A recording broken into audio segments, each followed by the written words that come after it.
কোনো স্বার্থটার্থ নিয়ে যদি নাকি কোনো কিছু করার চেষ্টা থাকতো, অনেক স্বার্থ নেয়ার অফার পেয়েছে এই গত 10 মাসে, সেখানে যাই নেই। আল্লাহ যেন ওই রাস্তায় নাও নেয় কোনো দিন। তো আমি অত ক্ষমতাশালীও না, এটা হচ্ছে সমস্যা। কিন্তু আপনারা যারা ক্ষমতায় আছেন, যাদের কথায় অনেক কিছু হয়, যাদের সেই সুযোগ আছে, আপনারা যদি নাকি এই দেশটাকে ভারতের হাত থেকে বাঁচাইতে না চান, সেই পদক্ষেপ যদি না নেন, তাহলে এই দেশটা আসলে আলটিমেটলি থাকবে না।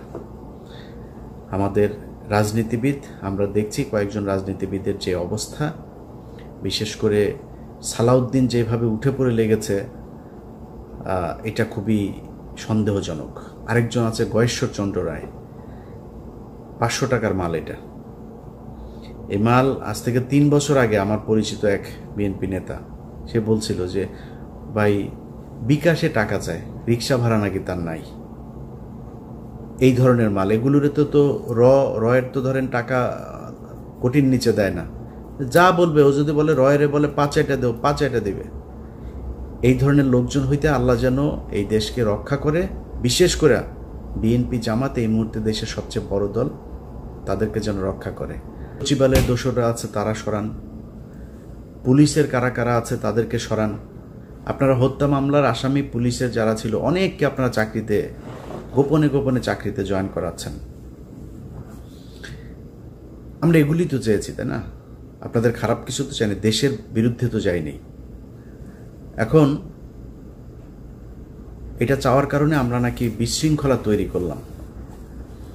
এটা যদি ভারতের আধিপত্যবাদ থেকে বাঁচার জন্য ফ্যাসিবাদের বিরুদ্ধে কথা বলাটা যদি নৈরাজ্য হয়, তাহলে 5ই আগস্ট এই দেশের সবচেয়ে বড় নৈরাজ্য হয়েছে।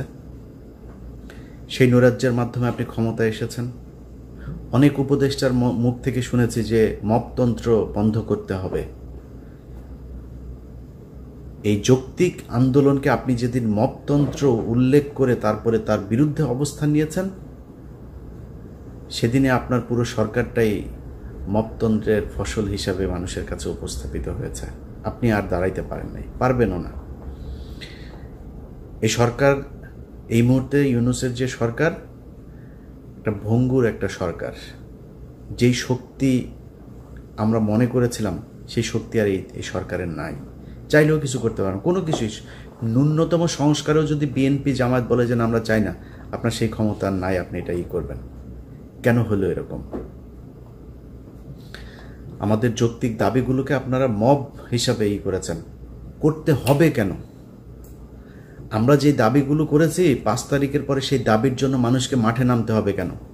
আপনি ওই ফেনীতে যান, নুসরাত হত্যাকাণ্ড। আল্লাহর কসম করে বললাম, যদি নুসরাত হত্যাকাণ্ডের 1 তিল পরিমাণ কোনো ঘটনা সত্য হয়ে থাকে, জীবনে কোনোদিন ভিডিও করব না। 2022 সালে এটা নিয়ে অনুসন্ধান করেছিলাম, সেটা 5 তারিখের পরে আরও একবার দিয়েছিলাম। আমি ওইটা নিয়ে এখন থরোলি কিছু কাজ করছি, একদম ফিল্ডে গিয়ে তারপরে কিছু কাজ করছি। ওইটা সময় পাই না, আপলোড দিতে পারছি না, ফাইনাল করতে পারছি না কাজটা। উচিত ছিল না 5 তারিখের পরে এরকম চাঞ্চল্যকর কিছু ঘটনা, যেগুলো জানে মানুষ। বাবুল আক্তার এখনো পর্যন্ত চাকরি ফিরে পায়নি। এখন পর্যন্ত এই কি বলে হুমায়ুন আজাদ, এই বদমাইশের মামলায় আলেমরা জেলে। এখন পর্যন্ত ওই কোথায় রমনা বটমূল, কোথাকার কোন এই জঙ্গি নাটক টাটক, এগুলির আসামিরা ইয়েতে বন্দি। 5ই মের ঘটনায় মামলায় আলেমরা বন্দি।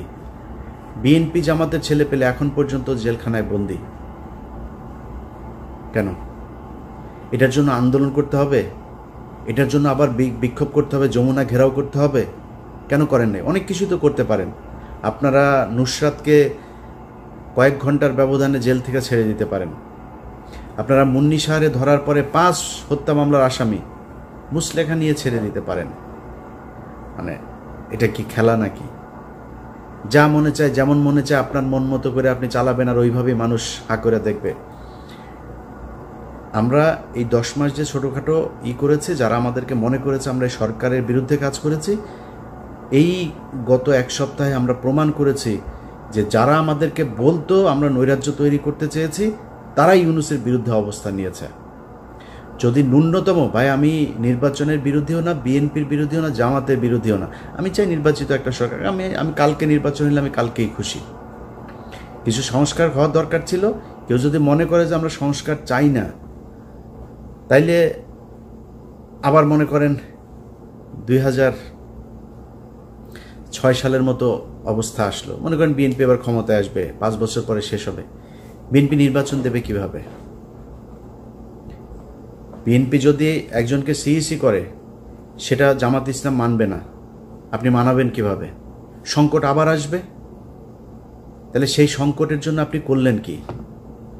আমার কথা হলো সংস্কার ইউনূস একা করুক আর সবাই মিলেমিশে করেন, করতে তো হবে সংস্কারটা, এটা ছাড়া তো যাইতে পারবেন না।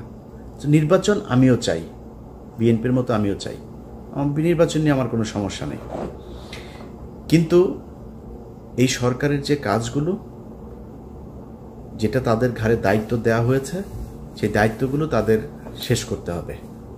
তার আগে যদি আপনি নির্বাচন দেন, একটা দল ক্ষমতায় আসবে, সমস্যাগুলো আগের মতোই হবে। তো আমরা ইউনূসের পাশে দাঁড়িয়েছি কি, যে ইউনূস যদি নাকি এই মুহূর্তে না থাকে, তাইলে আন্তর্জাতিক অনেক ক্ষেত্রে আমাদের এই দেশটা সংকটের মধ্যে পড়বে। যেই সুবিধাটা ভারত নেবে, আওয়ামী লীগ নেবে। আমরা এই কারণে চেয়েছি যে ইউনূস অন্তত এই সময়টাতে থাকুক, ইউনূসের পাশে এসে দাঁড়িয়েছি, প্রমাণ করেছি আমরা দেশের নৈরাজ্য চাই না। অথচ এই ইউনূস সরকার, আমার মতো একজন ব্যক্তি, আমি কয়েকবার এই সোশ্যাল মিডিয়াতেও বলেছি, আমার মামলাগুলো করে নাই, কেয়ার করি না, আমি মামলা নিয়ে আমি কিছুই করি না। অনেকে আমার মামলার কাগজ চায়, মানে আমার ব্যক্তিগত সম্পর্কের খাতিরে অনেকে চায়, ভাই দেন আমি মামলাগুলো করি, না, সরকারের করতে হবে এটা। আমি যদি কালকে দেশে যাই, এই আসিফ নজরুলের বাপের ক্ষমতা আছে, ও আমার পুলিশ দিয়ে জিজ্ঞেস করবে ভাই আপনার মামলা কি কি আছে, ওর বাপের ক্ষমতা আছে, ও আমারে ধরে নিয়ে যাবে, এত সোজা না। কিন্তু উচিত ছিল এই সরকারের আমারে জিজ্ঞেস করা যে ভাই তোমার মামলাগুলো কি, আমাদের কোনো অবদান নাই। এই যে সরকার এসছে, আওয়ামী লীগের বিরুদ্ধে আমরা কিছু করি নাই, কিছুই করি নাই, জিজ্ঞেসও করেন নাই। কেন করেন নাই? কারণ এই সরকার আসার পর থেকে কিছু কিছু মানুষজন তার প্রত্যেক সম্পত্তি মনে করেছে এই সরকারটাকে। এমনকি আমি ছাত্রদের ব্যাপারেও আমার অনেক অভিযোগ আছে, আপনাদের সাথে যারা মাঠে ছিল তাদেরকে আপনারা অনেককে মাইনাস করে দিয়েছেন, এটা করার ঠিক হয় নাই। আমি মনে করি তাদের অভিশাপে আজকের এই অবস্থা, এগুলো ঠিক করা উচিত ছিল। তো অনেক অভিযোগ আছে। ইউনূস সরকারের কাছে আমাদের দাবি থাকবে, আপনাদের কাছে হাতে যে সুযোগটা এই সরকার, এই দেশের মানুষ দিয়েছে এই সরকারকে, সেই সুযোগটা কাজে লাগান। আমার মনে হয় গত 5 তারিখের আগ থেকে আজকে পর্যন্ত এই 10 মাসে যদি আমি হিসেব করি, তাহলে এই দেশের কোনো কিছুই চেঞ্জ হয় নাই। দুর্নীতি, লুটপাট বরং আগের চাইতে আরও বেশি হচ্ছে। এখন সমস্যাটা হয়েছে যে কয়দিন থাকবো, যা পাই তাই খাই, যে যারে দিয়া পারে। আওয়ামী লীগের কাছ থেকেও নেয়, বিএনপি, জামাতের, এরাও অনেকের কাছ থেকে আছে, ছাত্রদের মধ্যে অনেকে আছে। মানে দেশটা আসলে কারোরই না। মনে হয় এটা একটা ওই যে প্রবাসী স্ত্রীদের মতো বলে না, যে ওই যে কি সুন্দরী ভাবি কি পাশের গরিবের সুন্দরী বউ, গরিবের সুন্দরী বউয়ের মতো অবস্থা। তো এখন এই যে গরিবের সুন্দরী বউরে নিয়ে যে যেমনে পারে টানাটানি করে খাচ্ছে, এই জন্য এতগুলো মানুষ জীবন দিয়েছিল। এখন আমরা যদি এগুলো নিয়ে কোনো কথা বলি, তাইলে এরে নিয়ে বললে এই নাখুশ, ওরে নিয়ে বললে ওই নাখুশ, না বললে যদি খুশি থাকেন তাহলে ভালো, বলবো না আস্তে আস্তে, সমস্যা কোথায়? এখনো পর্যন্ত আমি তো ভাই কোনো গণমাধ্যম না, আমার হাতে যতগুলো নিউজের মানে অনুরোধ বলেন, পরামর্শ বলেন, বা যেভাবেই বলেন, যতগুলো মানে লাইন আপ আমার হাতে, আমি পারি না। আমার নানান কাজ টাজ করে এইটার পিছনে সময় দিতে পারি না। ওইভাবে একটা নিউজ করতে আমার 15 দিন, 20 দিন, 1 মাস সময় লাগে, দেবো কেমনে? কিন্তু যেই জিনিসগুলো আমার কাছে আসে, এটা আমার কাছে আসার কথা না। বাংলাদেশে ভাই এত শত শত গণমাধ্যম, আমার কাছে আসবে কেন? আমার একটা ব্যক্তিগত একটা ইউটিউব চ্যানেল, আপনার টেলিভিশন আছে, পত্রিকা আছে, সেখানে কয় যায় দেয় না ভাই, আমাদের এগুলি শোনে না। এই ধরেন প্রথম আলোর নিয়ে সাজরে হকের যেই প্রোগ্রামটা, এটা তো আমার কাজ না। বাংলাদেশে অনেক ক্রাইম প্রোগ্রাম আছে, অনেক অনুসন্ধানী প্রোগ্রাম আছে, নিউজ আছে, আপনারা করে না তারা, এখনও আমাদের কাছেই আসে। তো এই যে অবস্থা চলছে, এটা যদি চলে, ডক্টর ইউনূস গত সপ্তাহে বিপদে পড়ার পরে আপনারা দেখেছেন না, অনেকেই কিন্তু রাতারাতি চেহারা পাল্টে দিয়েছে। কেউ যদি মনে করে এই দেশের মানুষ খুব স্মার্ট, এটা আমার মনে হয় আমার চাইতে তারেক রহমান অনেক ভালো জানে যে 5 তারিখের আগের থেকে 5 তারিখের পরে তার কাছে দেন দরবারের সংখ্যা কি পরিমাণে বেড়েছে। আমার মতো ক্ষুদ্র মানুষ হালকা টের পাই সারাদিন। এই যে 2 ফোন মনে করেন যে সামনে নিয়ে বসে আছি, মানে বেজেই যাচ্ছে আর কি। তো এই দেশে মানুষ খুব স্মার্ট, যখন দেখবে যে আপনি একটু সুবিধাজনক জায়গায় আছেন, আপনারে তেল মারবে, সুন্দর করে তেল দিবে। সুযোগটা যখন চলে যাবে না, এই লোকগুলি আপনার চোখের উপরে সব কিছু পাল্টাই দিবে। তো আমার মনে হয় সবার উচিত আওয়ামী লীগের এগুলোরও দেখে একটু শিক্ষা নেওয়া। যা হলো 15 বছরে, এই জুলাই আগস্টের যে আন্দোলনে যেভাবে তাদের পতন হলো, তাদের এখন যে পরিণতি, এটা দেখে আমার মনে হয় বাংলাদেশের রাজনীতিবিদ, প্রশাসন, ব্যবসায়ী সবাই একটু হুঁশ ফিরবে। আল্লাহর ওয়াস্তে মাথা ঠান্ডা করেন ভাই, টাকা পয়সা কামাইতে পারবেন, এত পাগল হয়ে যায় না, এত বেহুশ হয়ে যায় না টাকা পয়সা কামানোর জন্য। যারা রাজনীতি করেন ভাই, আপনাদের জন্য এই দেশের নিয়মটাই এইভাবে করে দেওয়া আছে, কাঠামোটাই তৈরি করা। আপনি আপনার পকেটে টাকা ঢুকবে, টেনশন করেন, এত খাওয়ার জন্য পাগল হয়ে যান না, উতলা হবেন না। টাকা পাবেন, ধৈর্য ধরেন, দেশের স্বাধীনতাটা অন্তত অক্ষুণ্ণ রেখে তারপরে যা করার করেন। আমাদের নিয়ে যা মনে চায় বলতে পারবেন, অনেকের অনেক অভিযোগ থাকতে পারে। ভাই, এই দেশের স্বাধীনতা সার্বভৌমত্বের জন্য যদি নিজের জীবন দিতে হয়, এটা যেদিন প্রয়োজন হবে সেদিন দেখবেন ইলিয়াস সত্য কথা বলেছিল না মিথ্যা বলেছিল। পরিস্থিতি কিছুটা ঠান্ডা, যে কারণে আমিও ঠান্ডা মাথায় কিছু কথা বলি। ধরেন, আমরা গেল 10 মাসে এই সরকারের বিরুদ্ধে অনেক ধরনের সমালোচনা করেছি, বিশেষ করে আসিফ নজরুল এবং ফারুকী। আমার মনে হয় বাংলাদেশে 99% মানুষের কেউই চায় না এই 2 জন মানুষ উপদেষ্টার পদে থাকুক। অনেক কারণ ছিল, কিন্তু কোনো ব্যবস্থা নেওয়া হয় নাই। বাট আমরা সামগ্রিকভাবে সরকারকে সহায়তা করতে চেয়েছি। অনেকের কাছে মনে হয়েছে যে আমরা বোধহয় সরকারকে বেকায়দায় ফেলার জন্য এগুলো বলেছি। সেটা প্রমাণ হয়েছে সব শেষ, যখন ডক্টর ইউনূসের পাশে কেউ ছিল না, তখন অন্তত আমি সহ বেশ কয়েকজন ছিল। আমরা দেশের বিশৃঙ্খলা চাই না।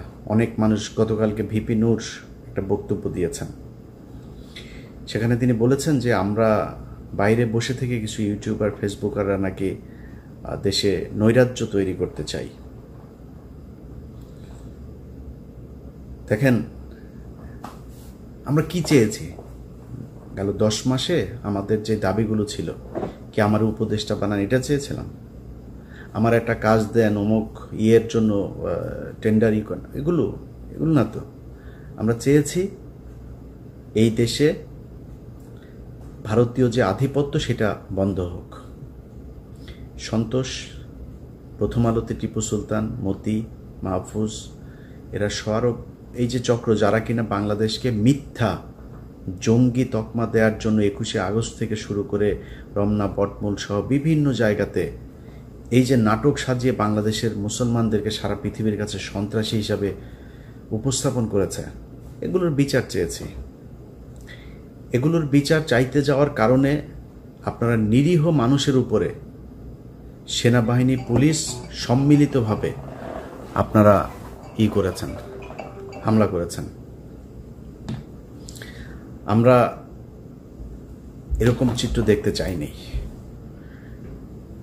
আমরা চেয়েছি বিভিন্ন গণমাধ্যমে আওয়ামী লীগের যেসব দোসররা আছে তাদেরকে সরান।